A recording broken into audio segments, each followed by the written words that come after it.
Hi, everyone. Thank you for listening to my podcast. I'm Glenn with Managing Common Sense, and I have a great guest today. I'm so excited to have her today. It's Katrina Macdermid. She's all the way from Australia, which is exciting. And I'm going to let her speak about her her roles, her many roles, and and what she does. She's a keynote speaker, and she has this great podcast also called Humanizing IT, and we're going to deep dive into that too. So, Katrina, welcome to the pod. Thank you very much, Glenn, and thank you for having me. Yeah. So tell us a little about yourself and the many things I'm looking at your LinkedIn right now of many titles or things you do in your role.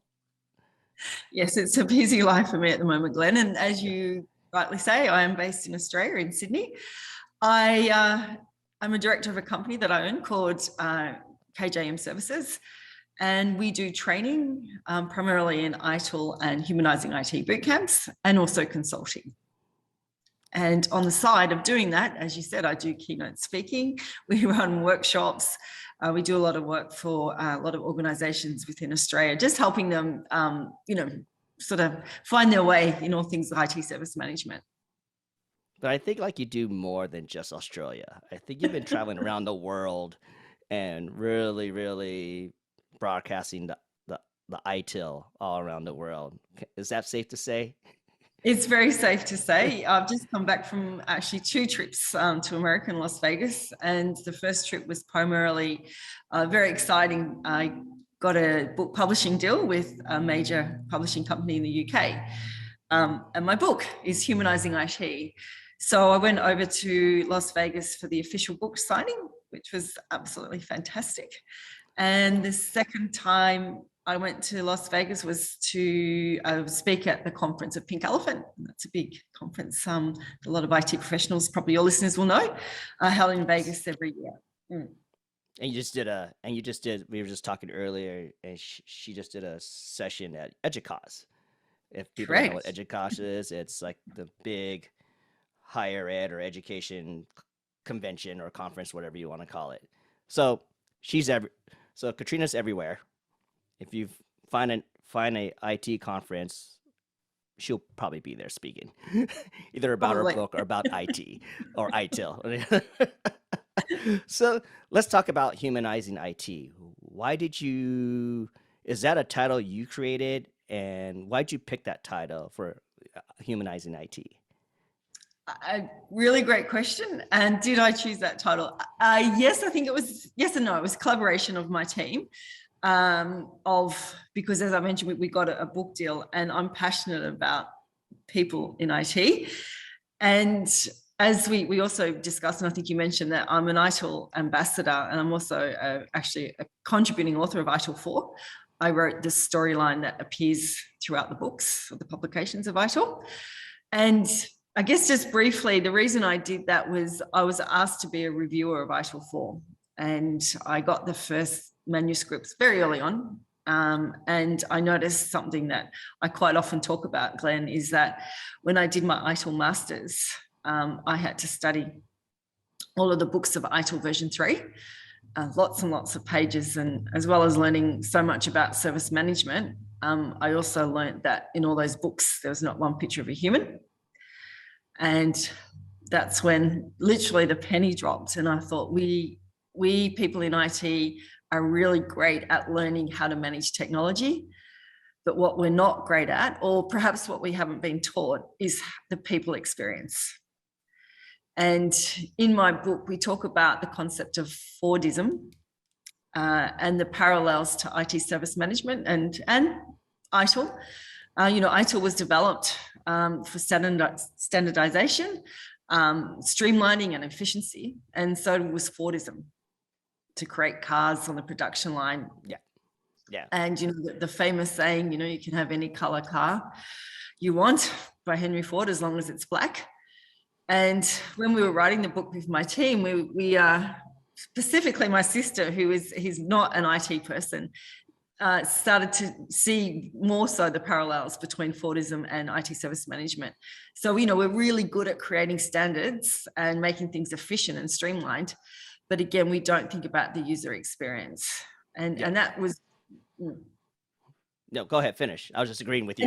And, yeah, and that that we have many similar scenarios based in the book that really was the catalyst for creating the book.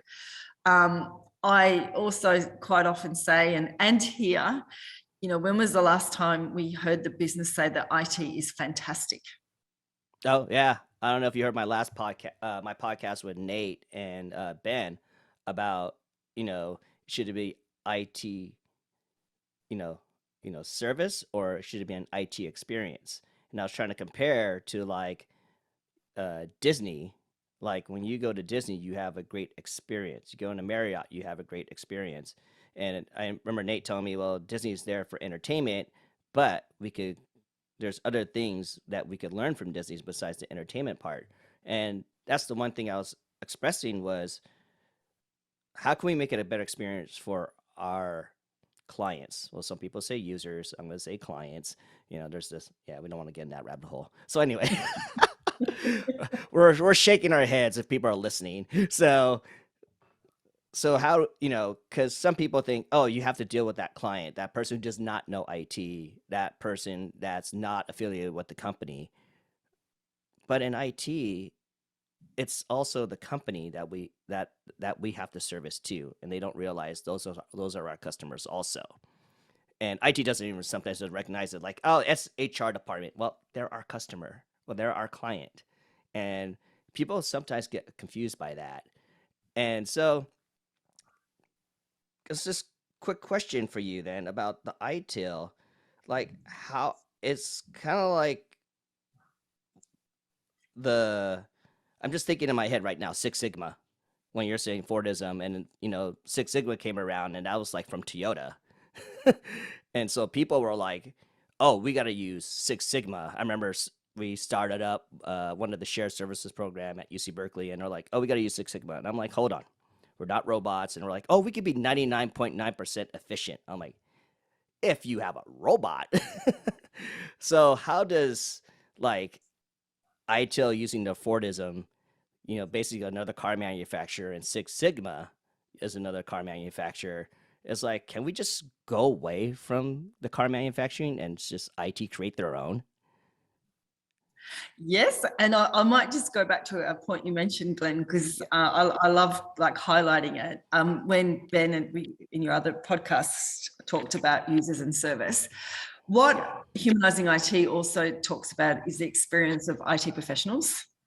It's not just the experience of our users or customers, whatever we're going to call them. It's also the yeah, experience of us.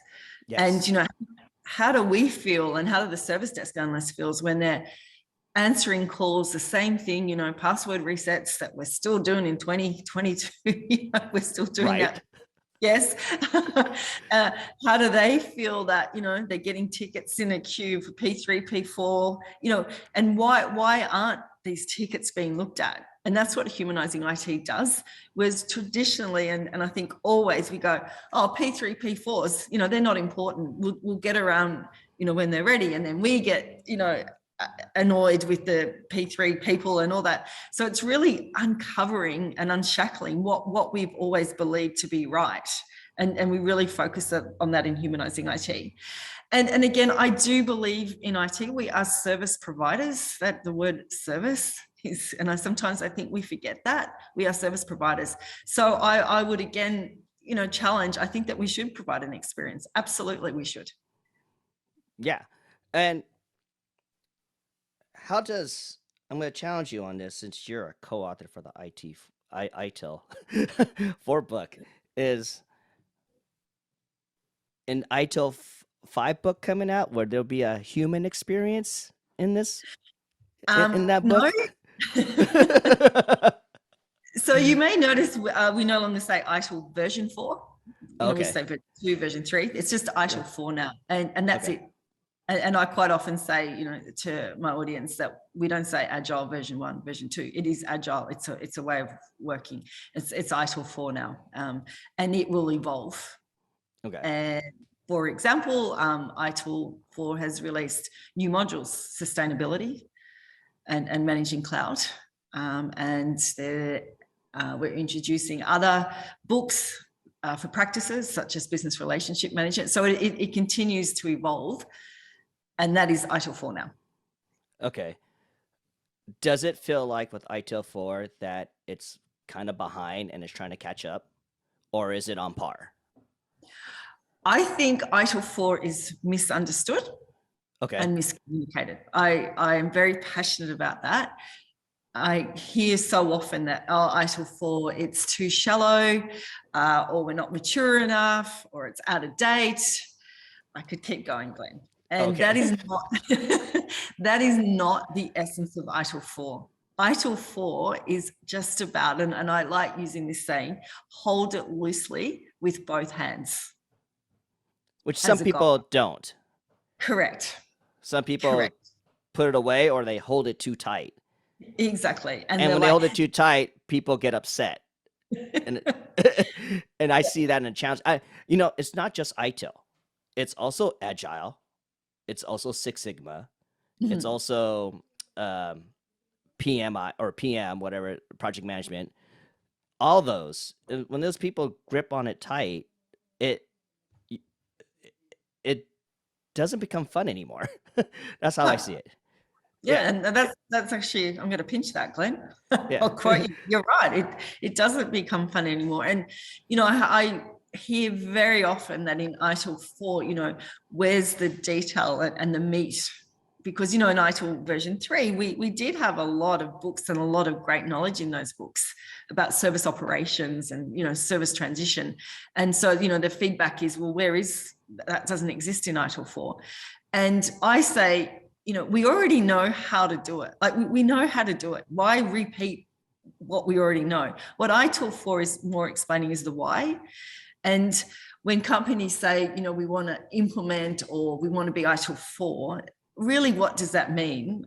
All it means to me is that if you're in a workshop, just make sure you've got all the people in the room, that you're thinking about the customers, that you're thinking about the different experiences.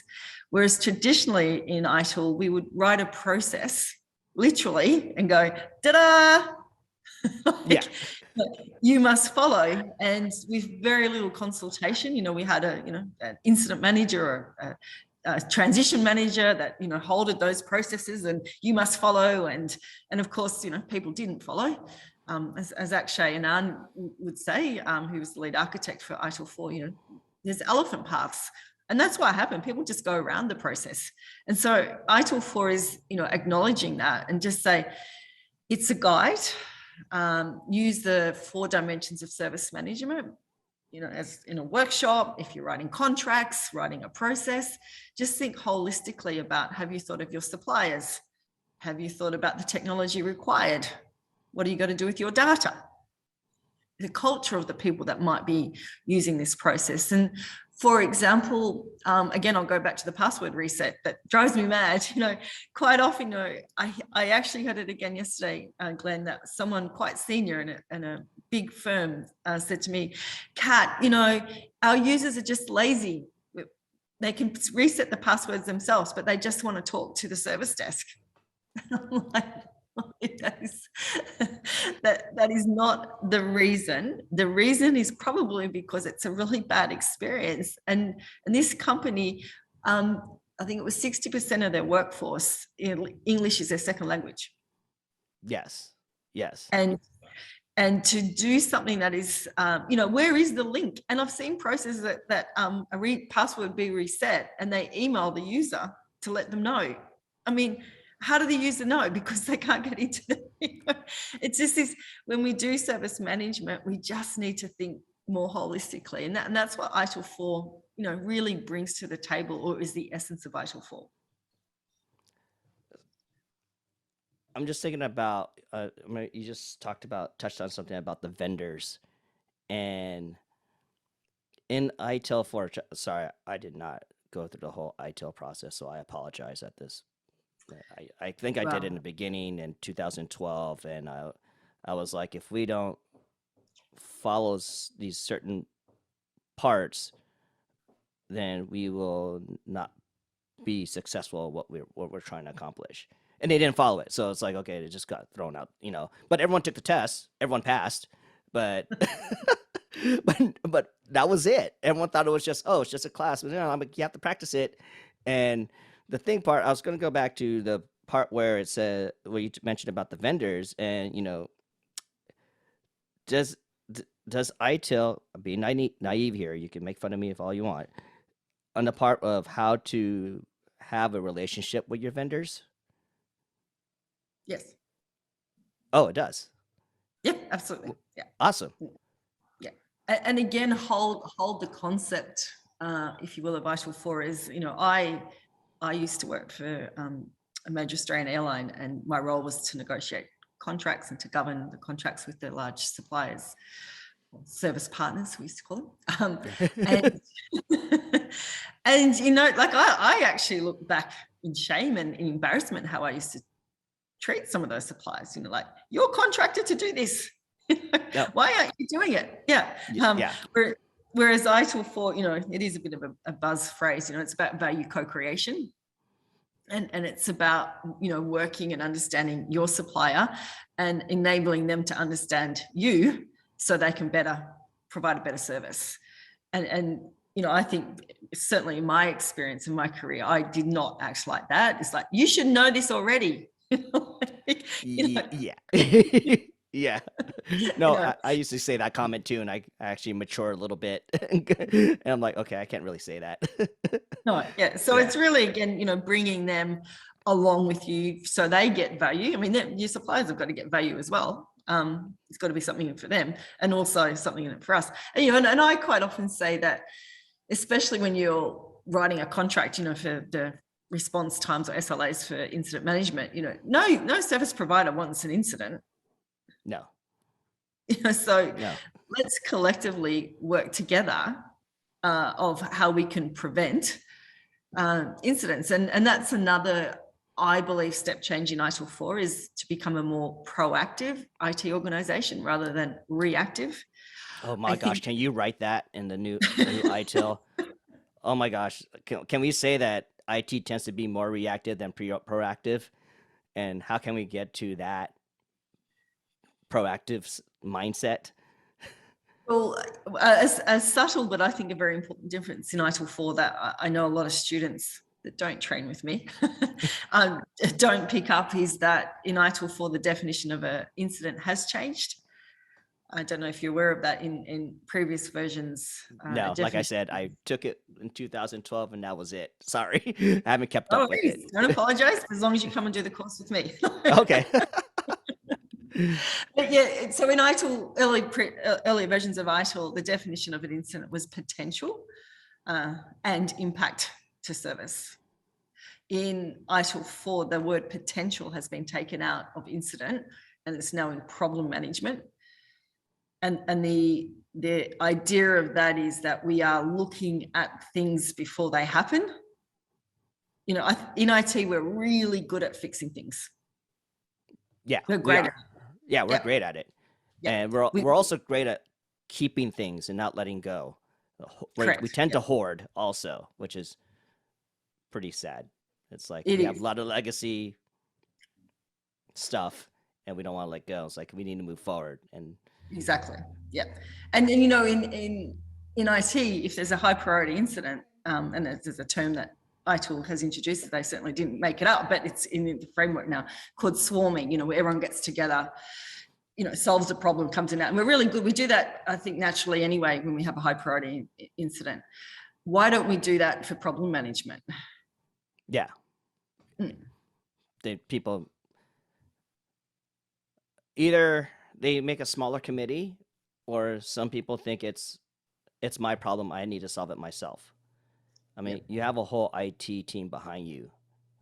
Use them.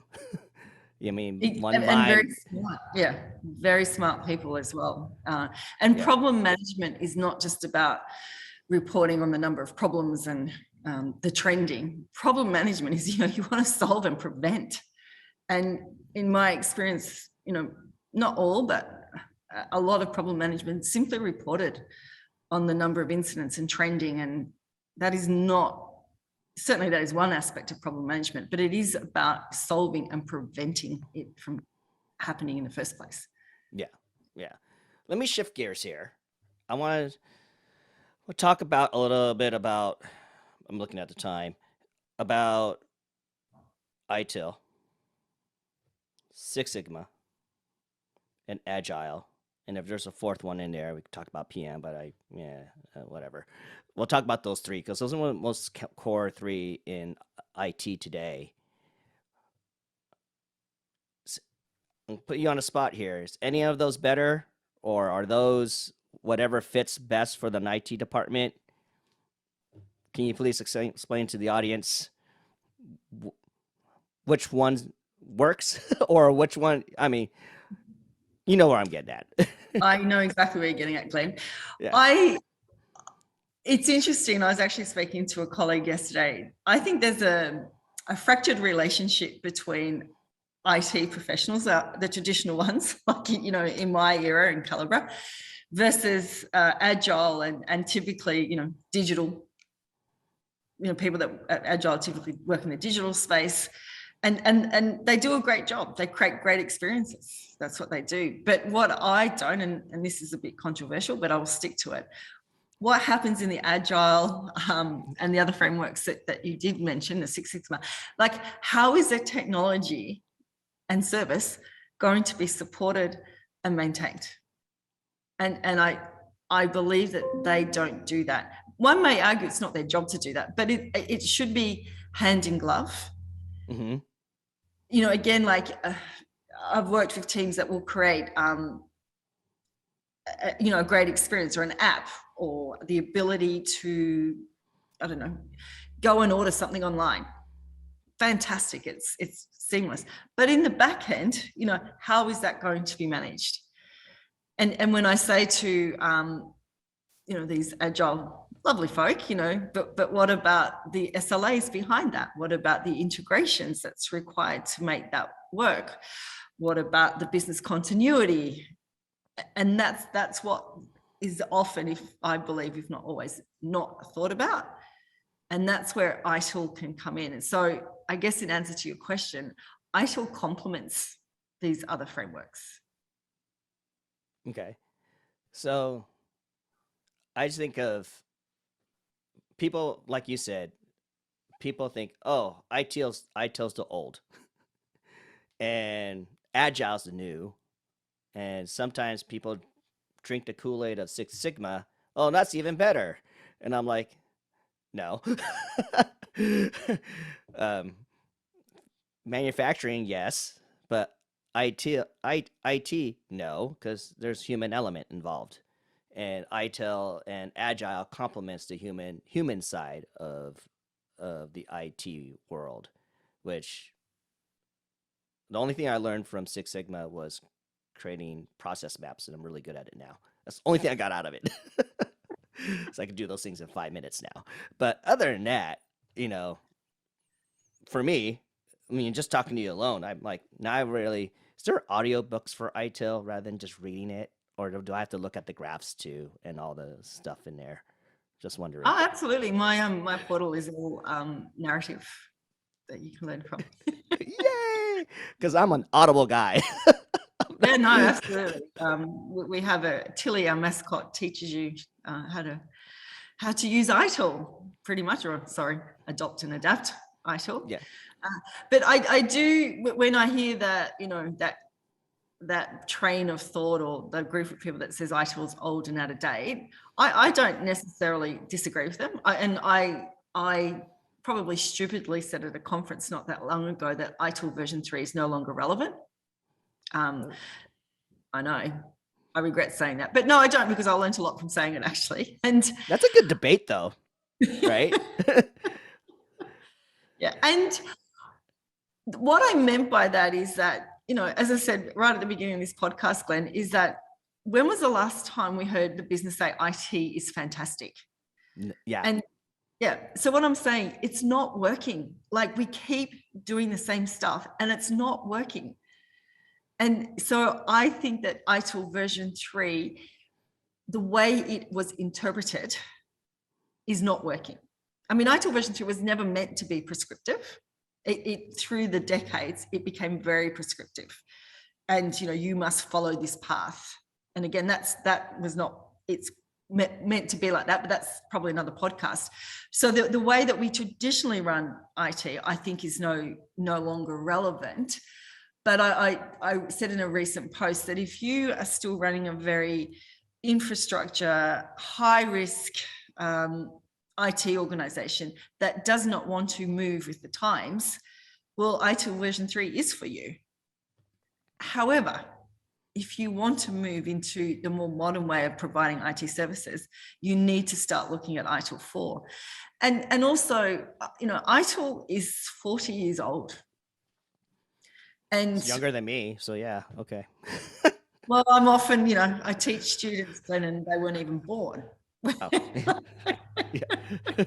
So, sometimes it's quite confronting. But I say, again, I have these conversations and debates. I still can't believe we're providing services the same way as 40, 30 years ago, meaning a service desk. Yeah. I mean, but some people don't want to change. correct. And that's the thing. You hit it right on the dot, is people don't want to change, or they're afraid of change. And that's what people are do. It's like, I want to change, but I'm afraid to upset people. That whole afraid, just that word alone. Exactly. And And just, I challenge. I say, why can't users call level 2 or 3 people directly? Why? yeah. Because you know what? It's kind of not working anyway. And I get we do it for a reason. I get it, but why can't we? Yeah. And yeah. No. So my question to you then, I like this question, is if you had an opportunity, what would you change in IT? Great question. Oh, there would be so much. Pick your top 3. How about that? I mean, you'll be like top 1.1, 1.2. I would absolutely encourage these practices that are proactive to be up the front, not we do it later. So what I mean by that is that problem management, knowledge management, monitoring event management, these practices that are really keeping us to be giving us better ways to manage tech. And so often I see transitions being done, transformations, whatever you want to call it, improvements. And I think you mentioned it, the usual suspects: incident, service request. And those practices aren't done properly. So Get that's rid of them. probably, Can we just get rid of them? I would love to don't get know. rid of them. But that's probably where I would start of being able to influence IT organizations to actually think differently by focusing and investing in those proactive practices. So I want to switch gears here, where now let's talk about the human side of it. And in technology, where if you really, like I said, willing to change it, are you changing the mindset of the human side of it, and including the process of it? Yes. And again, if I revert back to the way we traditionally and continue in many instances run IT, is that we say the user. Yeah. So no matter who you are, where you are, what you do, e.g., contact the service desk. Yeah. So now I'm going to switch gears again. I'm going to be all over the place with you, Katrina. Or I call you Kat. Can I call you Kat? Be easy. Absolutely. Yeah. Delighted. Yeah. So, Humanizing IT, your podcast. Tell my audience about it, because I want them to listen to your podcast too, besides my podcast.